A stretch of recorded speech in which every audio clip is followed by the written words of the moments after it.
ဟုတ်မင်္ဂလာပါခင်ဗျာအခုကျွန်တော်တို့ဘာတွေပြောမလဲဘာတွေမေးမလဲကနေပြီးတော့အခုဒီရောက်တုံးရောက်ခိုက်ပေါ့ချင်းမိုင်နေမှာဒီဘက်ကိုလာပြီးတော့ကျွန်တော် ਨੇ အထူးတည်တဲ့စကားပြောကြမယ်ပေါ့ဗျာအင်တာဗျူးဆိုလည်းဟုတ်တယ်ပြောချင်တာတွေပြောကြမယ်ဆိုလည်းဟုတ်တယ်ပေါ့နော်အခုကျွန်တော်တို့စလိုက်ကြမယ်ဒီအကိုကသူ့ကိုယ်သူမိတ်ဆက်ပေးပါလိမ့်မယ်ဟုတ်ကဲ့ပါဟုတ်ကျွန်တော်ကတော့ထပ်နိုင်ဘူးပါမြို့သားဒီမိုကရေစီအဖွဲ့ချုပ်ရန်ကုန်တောင်ပိုင်းခရိုင်လူငယ်လုပ်ငန်းအဖွဲ့ရဲ့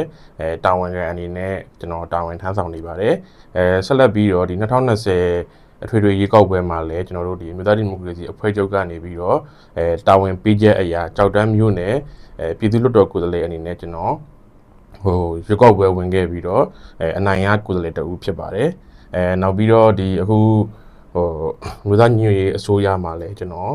လက်စစ်စွမ်းရည်နဲ့ဆောက်လုပ်ရေးဝန်ကြီးဌာနမှာအတွင်းဝင်တကူအနေနဲ့တာဝန်ထမ်းဆောင်နေပါတယ်ဗျဟုတ်ဟုတ်ကဲ့ပါကျေးဇူးတင်ပါတယ်အဲ့ဒီမှာအကုန်ပြောတာတော့ပါဝါရဲ့ຫນွေဦးတော်လှန်ရေးပေါ့ကျွန်တော်သိကျင်တာຫນွေဦးတော်လှန်ရေးရဲ့ဒီ2021နောက်ပိုင်းຫນွေဦးတော်လှန်ရေးဖြစ်လာတဲ့ခါမှာအကူဘယ်အခန်းကဏ္ဍတွေပါဝင်ခဲ့လဲသူမို့အဲ့မှာလှုပ်ရှားမှုတွေရှိရတယ်မှာအကူဘယ်နေရာနေပြီးတော့ပါခဲ့လဲဆိုတာဒါခုနကတော့ဒါဟိုပြောပြနည်းလေးပြောပြလိုက်ပြီပေါ့နော်အခုကအဲ့ဒါကိုအကူအကျယ်နဲ့ချက်ပြီးတော့ကျွန်တော်တို့ဒီပြည်သက်ပေါ့နော်ပြည်သူလူထုစိတ်ဝင်စားအောင်လို့ကျွန်တော်တော်လှန်ရေးပေါ်လည်းအားရှိအောင်လို့မြန်မာနိုင်ငံသားတွေလည်းပဲဟိုအားရှိအောင်လို့အခုအနေနဲ့ကိုလုတ်ခဲ့တဲ့စွမ်းတက်မှလုတ်ခဲ့တဲ့အကြောင်းအရာလေးတွေနည်းနည်းပါပြောပြပေးပါလား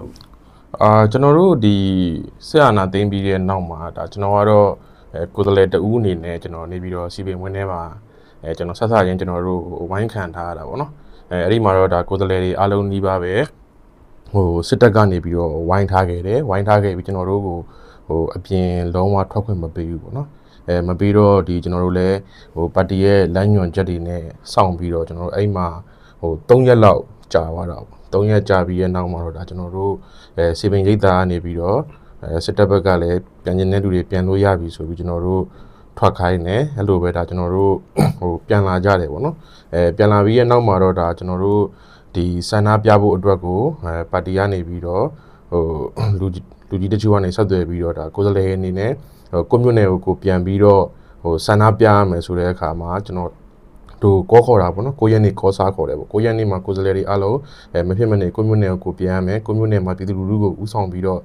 ဆန္ဒပြရမယ်ဆိုတဲ့အခါမှာကျွန်တော်ရောက်တဲ့နေရာကနေပြီးတော့ပေါ့နော်ကျွန်တော်မြို့နယ်ကိုပြန်ပြီးတော့မြို့နယ်ကပြည်သူလူထုနဲ့အတူကျွန်တော်တောက်လျှောက်ဆန္ဒပြခဲ့တယ်ပေါ့အဓိကတော့ဒီနှစ်ငါးလုံးနေတို့ဘာတို့မှဆိုရင်ဒါကျွန်တော်တို့တမျိုးနယ်လုံးအုံကြွထွက်ပြီးတော့ဆန္ဒပြကြတယ်လို့ပြောရမှာပေါ့နော်အဲ့တော့ကျွန်တော်တောက်လျှောက်ဆန္ဒပြခဲ့ပြီးတော့ဒီကျွန်တော်တို့အကြမ်းဖက်နှိမ်နင်းပြီးတဲ့နောက်မှာကျွန်တော်ဆန္ဒပြပွဲတွေပါသွားခဲ့တယ်ပါသွားတဲ့နောက်မှာတော့ဒါကျွန်တော်တို့လူငယ်တွေအနေနဲ့တခြားနီလန်းပေါ့နော်ဘာတွေဆက်လုပ်ကြမလဲဆိုတဲ့ဟာကိုကျွန်တော်တို့စဉ်းစားကြတယ်တိုင်ပင်ကြတယ်ပေါ့အများစုကတော့ဒီကျွန်တော်တို့တိုင်ပင်ဖြစ်တာတော့ဒီရန်ကုန်တိုင်းထဲမှာရှိတဲ့ကျွန်တော်တို့ပတ်တီဝင်လူငယ်တွေပေါ့နော်အများစုကျွန်တော်တို့တိုင်ပင်ကြတယ်တိုင်ပင်ပြီးရဲ့နောက်မှာလည်းဒါလူငယ်တွေကကိုအားတန်ရပေါ့နော်ကိုဆရာထက်တဲ့နဲ့လမ်းကြောင်းနဲ့ဆရာနာရှင်ကိုတော်လှန်မယ်ဆိုပြီးတော့ဒါကျွန်တော်တို့ရွေးချယ်ခဲ့ကြတယ်ပေါ့ရွေးချယ်ပြီးရဲ့နောက်မှာကျွန်တော်ကတော့ဒီကိုယ်စားလှယ်တဦးလည်းဖြစ်တဲ့အခါကျတော့ကျွန်တော်ကတော့ဒီအုပ်ချုပ်ရေးဘက်ကိုသွားမယ်ဆိုပြီးတော့ဒီအမျိုးသားညီညွတ်ရေးအစိုးရမှာကျွန်တော်ဝင်ပြီးတော့အလုပ်လုပ်ဖြစ်တယ်ပေါ့နော်ဝင်ပြီးတော့အလုပ်လုပ်ဖြစ်တယ်ပေါ့အဲ့တော့ဒီအမျိုးသားညီညွတ်ရေးအစိုးရမှာကျွန်တော်တို့အခုဒီကျွန်တော်တာဝန်ထမ်းဆောင်နေတဲ့ဝင်ကြီးဖြစ်တဲ့ဒါဆရာဦးစိုးသူရထွန်းနဲ့ဒါချိတ်ဆက်မိပြီးတော့ဒါသူကတော့ကမ်းလှမ်းတာပေါ့နော်သူရှိမှလာပြီးတော့ဒီအတွင်းဝင်လေးလုပ်ပေးပါပေါ့ဆိုတာဆရာကသူပြောတာတော့မှတ်မှတ်ရရပေါ့ကိုထနိုင်ပေါ့နော်ကိုထနိုင်ကိုကျွန်တော်ဒီတာဝန်ကိုကမ်းလှမ်းတာတော့အားနာပါတယ်ပေါ့ဘာလို့လဲဆိုတော့ဒီကိုယ်စားလှယ်ဆိုတာကဝင်ကြီးဒူးဝင်ကြီးလည်းပဲသွားမယ်လူတွေပေါ့နော်ဒါပေမဲ့လည်းတော်လိုင်းရေးအခြေအနေရာကျွန်တော်တို့ဌာနတွေကိုခုမှပြန်ပြီးစပြီးစုဖွဲ့ရမှာဖြစ်တဲ့ကြောင့်မလို့ဒီတာဝန်ကိုယူပေးနိုင်မလားဆိုပြီးသူမေးလာတဲ့အခါမှာကျွန်တော်ကတော့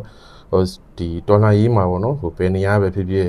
်ကျွန်တော်တက်တာဝန်ထမ်းမှမယ်ဆရာပေးခြင်းနဲ့တာဝန်ပေးပါဆိုပြီးတော့ကျွန်တော်ဒီတာဝန်ကိုစပြီးယူပစ်တယ်ပေါ့နော်တာဝန်စယူပစ်တာတော့2021မေလလောက်ကစတာပေါ့ဝန်ကြီးအင်ဂျီဆိုကစဖွဲ့တယ်ပြီးတော့ကျွန်တော်တို့ဝန်ကြီးဌာနစဖွဲ့တယ်ပေါ့စဖွဲ့ပြီးတဲ့နောက်မှာဆရာသူ order မထွက်ခင်ကျွန်တော်အရင်ချိတ်တာပေါ့ချိတ်ပြီးတော့ order ထွက်လာတယ်ထွက်လာပြီးတော့ကျွန်တော်တို့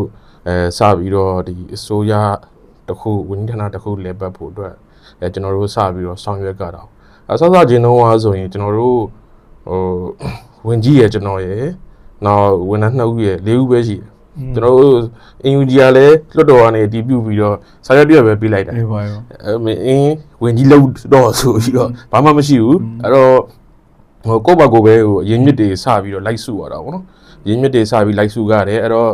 အဲ့ဒီချိန်မှာဒီကျွန်တော်တို့ရဲ့ဒူးဝင်ကြီးပေါ့နော်ဦးမော်ထွန်းအောင်ရောနောက်အတွင်းဝင်တယောက်ဖြစ်တဲ့ဆရာစောဆန်ရောသူတို့2ယောက်လုံးကအဲ့ဒီချိန်မှာလွတ်မြောက်နေမျိုးမရောက်သေးဘူးမရောက်သေးတော့ကျွန်တော်နဲ့ဆရာနဲ့2ယောက်စပြီးတော့ဒါလုပ်ငန်းတွေစပြီးတော့လုပ်ကြတာပေါ့နော်ပြီးတော့မှသူ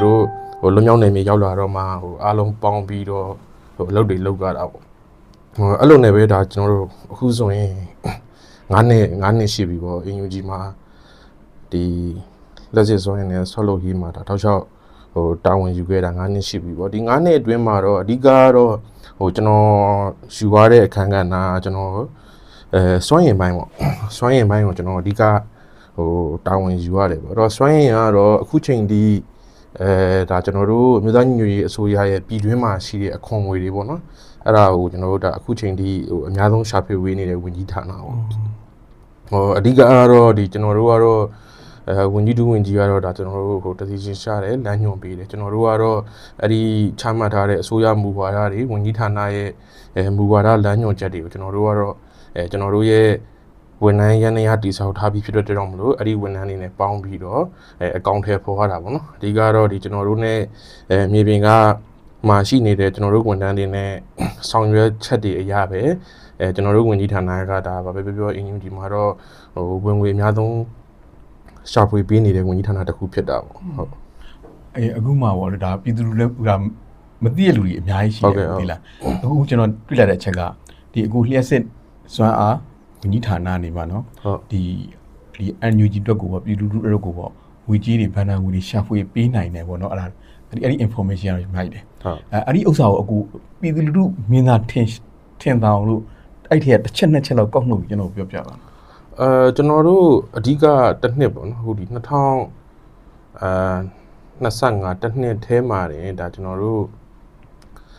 ဘီလီယံ40လောက်ပေါ့နော်ကျပ်ငွေဘီလီယံ40နီးပါးလောက်ဒါကျွန်တော်တို့ရှာဖွေပေးနိုင်တယ်ပေါ့အဓိကတော့ဒီအုပ်ချုပ်ရေ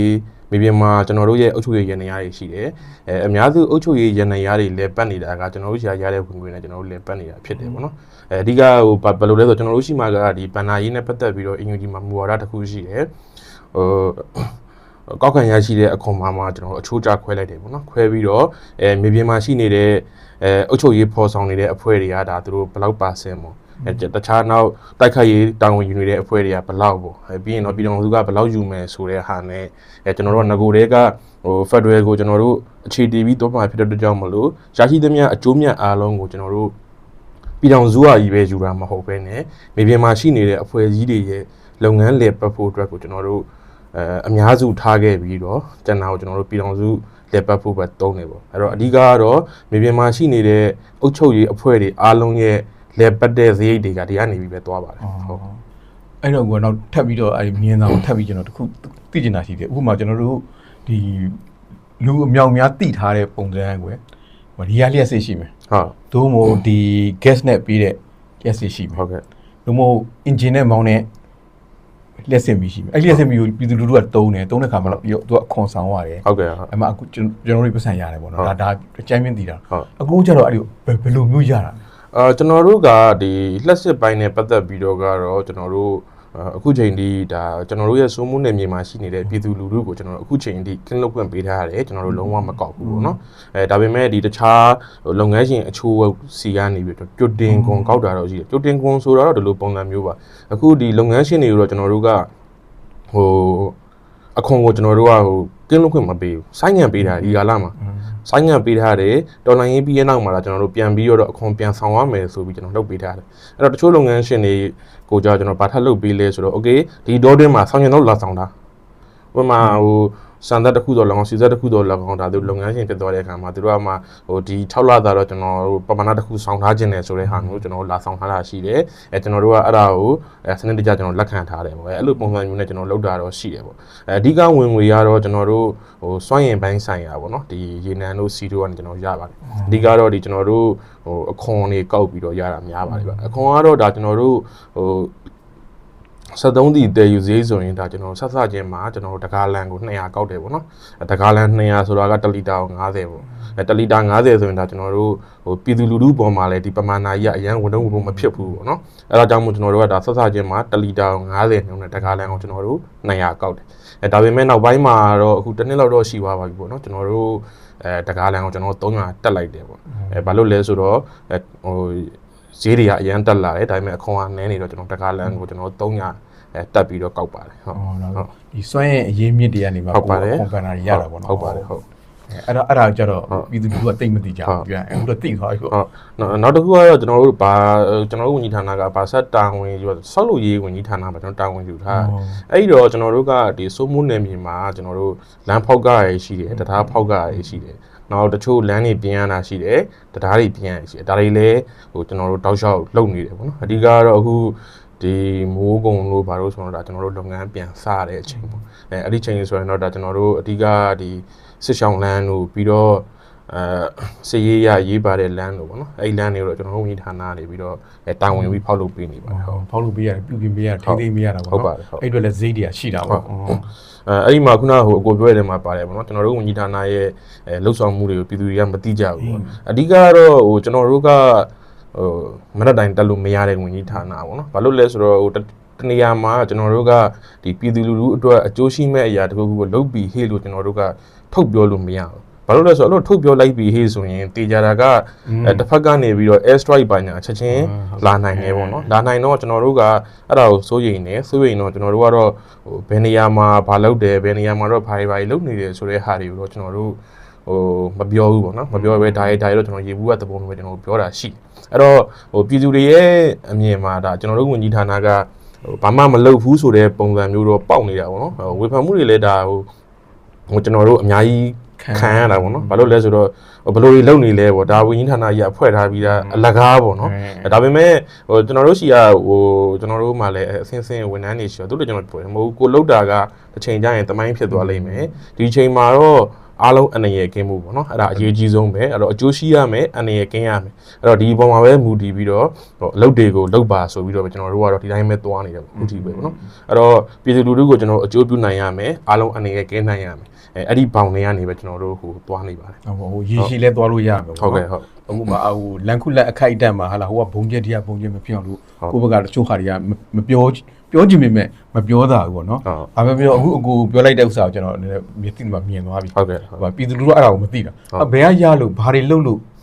ဘယ်လိုတွေ run နေကြလဲပေါ့နော်။အဲ့ဒ